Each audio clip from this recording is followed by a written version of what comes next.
Hello दोस्तों, स्वागत है आप सभी का मेरे इस यूट्यूब चैनल में।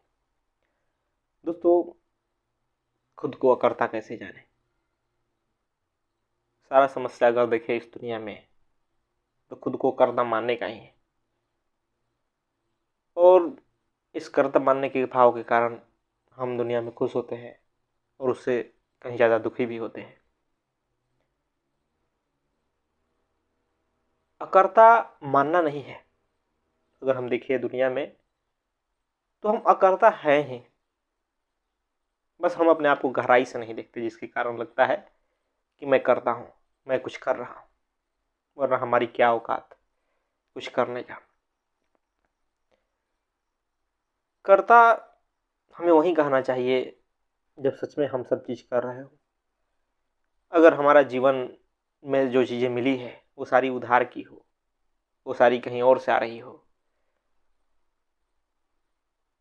कहीं और से प्रेरित हो रहा हो, तो फिर काहे को करता, हम अकर्ता ही हुए।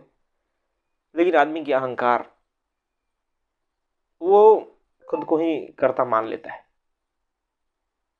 और अहंकार में फूले हुए रहता है कि भाई मैं तो ये कर रहा हूँ, मैं तो ऐसा कर रहा हूँ, मैं तो ये हूँ वो हूँ। और इस कारण बहुत दुख भी पाता है, क्योंकि जब आप कर्ता मानोगे खुद को तो निश्चित ही आपके कुछ विरोध में भी काम होगा, मन के विपरीत भी कुछ काम होगा, आप जो नहीं चाहोगे वो भी हो रहा होगा और इससे आपको दुख भी पहुंचेगा, चोट भी लगेगी। कोई जो आप कर्ता बने बैठे हो उसके खिलाफ कुछ बोल देगा, कुछ ऐसा कर देगा जिससे कि आपके जो कर्ता है उस पर चोट लग जाएगी। तो समझना है हमें कि भाई कैसे देखें कि मैं अकर्ता हूं, कैसे। दोस्तों, जब गहराई से अपने आप को देखेंगे, किसी भी चीज़ को ले लें जिससे अब लग रहा हो कि मैं करता हूं, तो जाएं पीछे, जड़ तक जाएं। आज मान लीजिए कि कुछ बोल ही रहे हैं, कुछ कर ही रहे हैं, मैं ही मान लीजिए कि बोल रहा हूं, मुझे घमंड हो जाए कि मैं तो करता हूं। तो क्या ये जो बातें बोल रहा हूं, ये जो भाषा बोल रहा हूं, ये मुझे दूसरों से नहीं मिला होता तो क्या बोल पाता। मेरी सांसें उधार की है, भोजन प्रकृति से मिल रहा है, जो भी जीने का साधन है सब कुछ प्रकृति से मिल रहा है। मेरा क्या है, कुछ नहीं। मैं तो बस एक माध्यम की तरह जो दुनिया ने दिया, मोबाइल दिया, टेक्नोलॉजी दी, जो कुछ भी हो, पहनने के कपड़े दिया, भाषा दिया, तो ये सब चीज़ें मेरी कहाँ हुई। मेरी बस इतनी चीज़ है कि इन चीज़ों का इस्तेमाल करके मैंने समझा अपने आप को और ये देखा कि ये सब चीज़ें उधार की है, इस पे मेरा कोई अधिकार नहीं। तो फिर अपने भीतर से कर्ता भाव समाप्त हो जाता है। और जब एक बार आदमी इस चीज़ को देख ले, जो भी कर रहा है, कोई जो भी व्यापार कर रहा है उसमें भी देखे, तो उसे साफ साफ दिखाई देगा कि अगर दुनिया ने उसे कुछ चीज़ें न दी होती, दुनिया ने वो माध्यम नहीं उपलब्ध कराया होता, तो कुछ भी नहीं होता। वो जो जिंदा है, जो सांसें मिल रही है, जो हवा पानी सब कुछ मिल रहा है, वो सब प्रकृति का उधार दिया हुआ है। फिर करता हुआ कैसे वो, कितने संयोग के कारण आज मैं आपके सामने बोल रहा हूँ, या आप जो कुछ कर रहे हैं, आप जो सुन रहे हैं, या आप जो जीवन में हैं, जिसके साथ संबंध है, जहां आप जा रहे हैं, जो आप सोच रहे हैं, उसके पीछे अनगिनत अनगिनत अनंत ऐसी घटनाएं घटी है, ऐसे संयोग उत्पन्न हुए हैं जिसके कारण आज आप वो हैं। आज वो सोच रहे हैं, वो काम कर रहे हैं, किसी के साथ संबंध है, अनगिनत ऐसी घटनाएं घटी है तब जा करके। अनंत। तो बताइए आप कैसे कह रहे हैं कि मैं करता हूं? अनगिनत संयोगों का परिणाम है। अभी इसके बारे में न टेक्नोलॉजी ने बताया कि वो अनगिनत परिणाम क्या हुए। अभी ऐसी विज्ञान ने कुछ विकसित नहीं किया है कि उन अनगिनत संयोगों को पकड़ा जा सके, जिससे कि यह दिखाया जा सके कि व्यक्ति आज जो वर्तमान में कर रहा है उसके पीछे कौन कौन से कारण थे। एक छोटी से छोटी कारण, एक छोटी छोटी छोटी बात आगे के पूरे व्यक्तित्व को, आदमी को बदल के रख देती है, उसके कर्म को बदल के रख देती है, उसके सोचने के तरीके को बदल के रख देती है। एक छोटा से छोटा संयोग है ना। और इसी प्रकार हर व्यक्ति का जीवन है, इसी प्रकार हम हैं, आप हैं। कई कई घटनाएं घटी है पीछे, अनगिनत संयोग।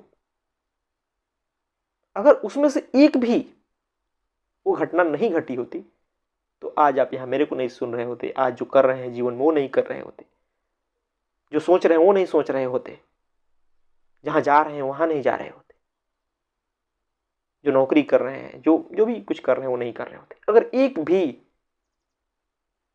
घटना पीछे वो नहीं घटी होती जो कि घटी है। तो बताइए कि आपका जीवन किस पर निर्भर हुआ? संयोगों पर निर्भर है। आप जिस घर में जन्म लिए हैं, अगर उस घर में नहीं जन्म लिए होते, जिस जाति में जन्म लिए, जिस धर्म में जन्म लिए, अगर उसमें नहीं लिए होते तो क्या आप यहां होते? क्या आपका जो विचार है वैसा होता जैसा कि अभी है? बिल्कुल नहीं होता। तो बताइए कि आप कर्ता कैसे हुए? आपके भीतर जो कर्ता बैठा है, जिसे आप कर्ता समझ रहे हैं, वो तो संयोगों का बस जमावड़ा है, संयोगों से बना हुआ है, कुछ घटनाओं के घटने से बना है, कुछ चीजों को उधार ले लेने से बना है, कुछ देखा है, कुछ सुना है, जिससे कि वो बना हुआ है भीतर, और उसे लेके आप दम पे भर रहे हैं कि मैं तो करता हूं। है ना आश्चर्य की बात? और इस कर्ता भाव के आ जाने से आप तरह तरह की बीमारियां ले लेते हैं, आप तरह तरह के मानसिक दुख ले लेते हैं। जब कर्ता मान लेंगे तो आपको भविष्य भी दिखाई देने लगेगा कि मुझे ये करना है, मुझे अपने समाज के लिए जीना है, मुझे अपने धर्म के लिए जीना है, मुझे अपनी जाति के लिए जीना है, मुझे अपने परिवार के लिए जीना है, मुझे ये करना है, वो करना है, ऐसे ऐसे जीवन जीना है।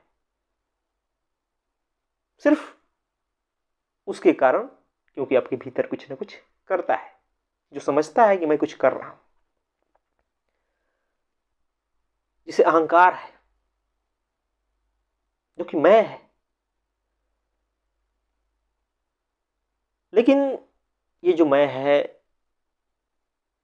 ये भी समझ जाइए कि जो भी है ये, अगर जो ये बना बैठा है, जो ये आज तक मानता आया है, इससे जो कुछ भी करेगा यह गलत ही करेगा। ये जो भी करेगा इसे कभी वास्तविक शांति जीवन में नहीं आ सकती, कभी जीवन में वास्तविक सहजता नहीं आ सकती। जब ये कुछ भी करेगा कर्ता मान के, तो दूसरों के लिए बुरा ही होगा।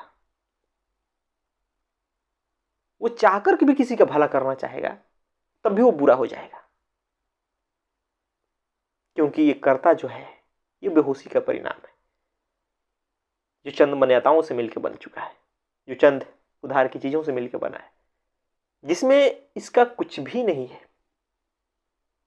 तो भला ऐसा कुछ हो सकता है कि आगे वो ना बदल जाए? जब वो पीछे कई बदलावों से मिलकर बना है तो आगे भी तो कई बदलावों को आने से वो बदल जाएगा। तो कैसे आप सोचते हैं कि जो आज आप सोच रहे हैं कि जिसे खुशी मिल जाएगी, कल भी वो खुशी आपकी टिकी रहेगी? कैसे कैसे आप सोचते हैं कि जो आप काम कर रहे हैं कल वही काम आपको खुशी देगी? जिस नौकरी के लिए आप ललायित हैं, जिसके लिए मर रहे हैं, वो आपको आगे उबाएगा नहीं? बिल्कुल उबाएगा।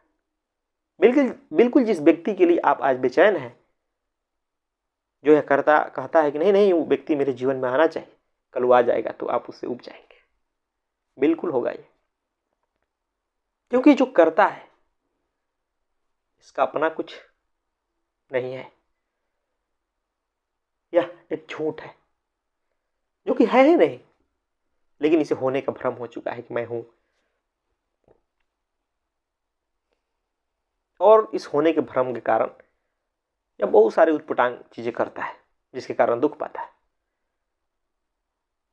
जिसके कारण समस्याओं में घिरता है।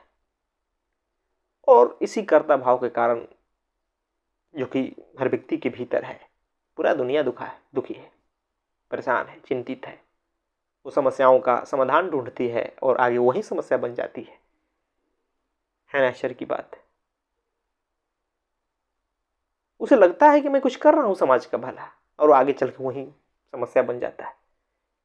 कुछ लोग कहते हैं कि हम भाई गरीबी मिटा रहे हैं, आगे वही अमीर बन के बैठ जाते हैं, या वही बड़ी समस्या हो जाते हैं। कुछ लोग शांति प्रदान करना चाहते हैं समाज को, कि नहीं मैं तो शांति का प्रयास कर, वहीं आगे चल के अशांति का कारण बन जाते हैं समाज में। क्योंकि जो कुछ भी आदमी करेगा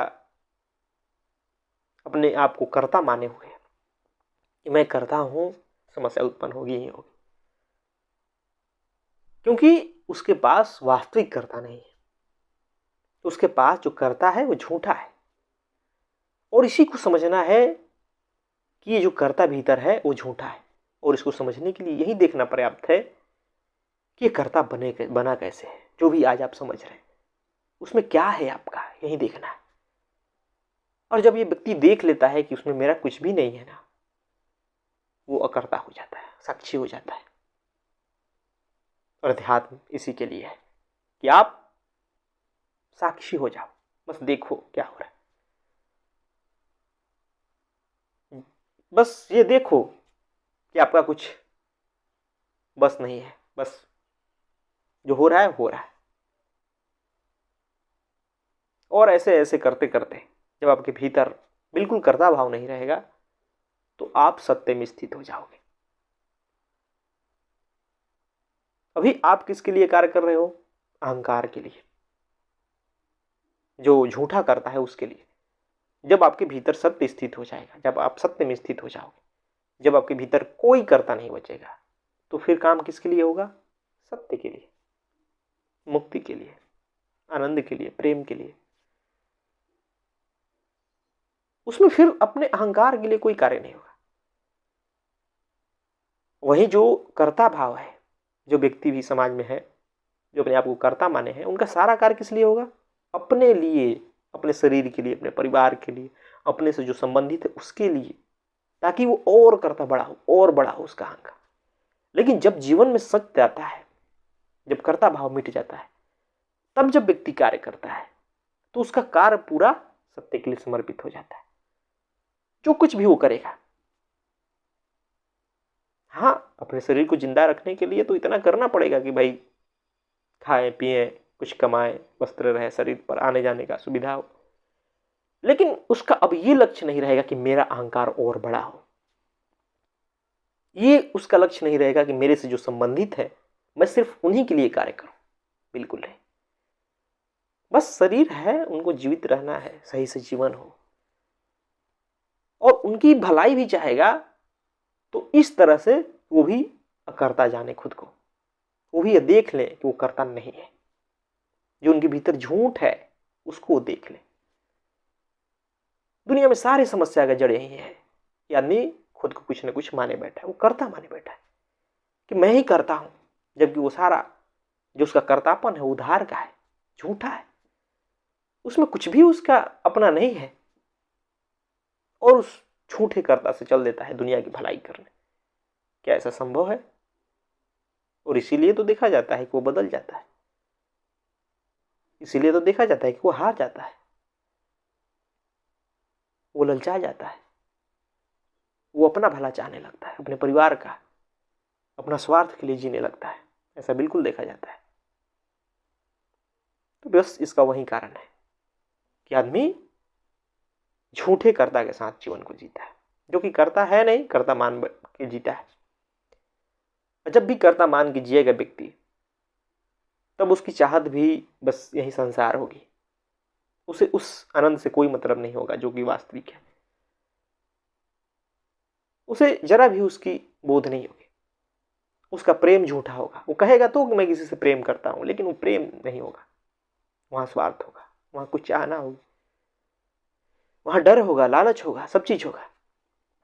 और इसीलिए तो आप देखते हैं कि किस प्रकार जब संसारिक व्यक्ति का प्रेम टूटता है तो कितना तड़पता किस प्रकार वो किसी को क्षति पहुंचाना चाहता है जिससे वो प्रेम करता है ना आश्चर्य की बात। और उसका प्रेम एक दायरे में सीमित होता है कि मैं इससे प्रेम करता हूं, जबकि जिसके भीतर का कर्ता भाव मिट जाता है वो सबके लिए प्रेमी हो जाता है, सबका भला चाहता है, सभी से उसका प्रेम हो जाता है। ऐसा नहीं है कि किसी एक के लिए खास है, बिल्कुल नहीं। वो प्रेम ही बन जाता है, जो उसके पास जाएगा उसे प्रेम मिलेगा। लेकिन हाँ, अब ऐसा नहीं कह सकते कि उस प्रेम में वो मीठा मीठा ही बोलेगा, वो डांटेगा नहीं, वो क्रुद्ध नहीं होगा, बिल्कुल नहीं। उसके प्रेम में वो होगा जिससे कि आपका भला हो, जिससे किसी और का भला हो, और उसके लिए कोई भी उपाय करेगा वो। तो इस बात को समझें और देखें अपने आप के भीतर इस झूठे कर्ता भाव को। आपका जीवन सहज हो जाएगा। सारा भार हमारे जीवन में इस कर्ता भाव के कारण। जिस दिन आपके भीतर से भाव हट गया उसके बाद आप कई जिम्मेवारियों से मुक्त हो जाएंगे, जो कि झूठी जिम्मेवारियां आपने पकड़ रखी है कि ये मुझे करना है, ये करना ही चाहिए, ये दुनियादारी, ये जाति धर्म को ऊंचा उठाना, ये वगैरह वगैरह, ये सारे कई जिम्मेवारियां आपसे हट जाएगी जिस दिन आपके भीतर का कर्ता भाव मिट जाएगा। आप बिल्कुल हल्के हो जाओगे, सहज हो जाओगे। और जो व्यक्ति हल्का हो जाता है, सहज हो जाता है ना, उसका जीवन आनंद से भर जाता है। वो दुनिया में कुछ भी कर सकता है, कुछ भी, यानी कि सत्य के लिए ही करेगा, यानी कि दूसरे का कर्ता भाव मिटाएगा। क्योंकि सारा जो दोष है आदमी के भीतर, दुख है, वो उसी कांटे के कारण है जो कांटा चुभा हुआ है आदमी के भीतर, कर्ता भाव का, मैं का कांटा, उसी को निकालने के लिए वो कार्य करेगा। तो निश्चित ही जरूरी है, अगर आप चाहते हैं जीवन में सहज होना, जीवन में शांति से जीना, जीवन को खुशहाल बनाना, आनंदित बनाना, निडर बनाना, तो इस कर्ता भाव को त्यागें, इसकी सच्चाई को देखें, परखें। नहीं तो पूरा जीवन ऐसे ही बीत जाएगा, दुख में, परेशानी में। कुछ भी आप कर लें जीवन में, आप अंत में दुख ही पाओगे। थोड़ा पल के खुशी मिलेगी, लेकिन उससे आप कई पलों में दुखी होंगे। अध्यात्म आपको ये सिखाता है, आपको जो असल में हो उससे मिलवाता है। असल में आपका क्या स्वभाव है, असल में क्या जीवन है, क्या इसका उद्देश्य है, वो सब बताता है। सब समझ आती है, अपने आप आती है, एक बार जब ये झूठा कर्ता भाव हमारे से मिटता है। लेकिन आदमी उसी झूठ को सच समझ के जीता, इसलिए वो दुखी है। 100 तरह की जिम्मेवारी यहाँ उसके, 100 तरह के उस पर भार है, वो सहज नहीं होकर जी पाता, वो डरा डरा जीता है। बस एक ही कारण है, उसके भीतर का कर्ता भाव। जिस व्यक्ति ने अपने भीतर के इस झूठे कर्ता भाव को देख लिया, इस झूठ को मिटा दिया, उसका जीवन सहज हो जाएगा, हल्का हो जाएगा। तो इस बात को समझें और अपने जीवन से इस झूठ को हटाएं, जीवन मस्त हो जाएगा, यकीन मानिए। धन्यवाद दोस्तों।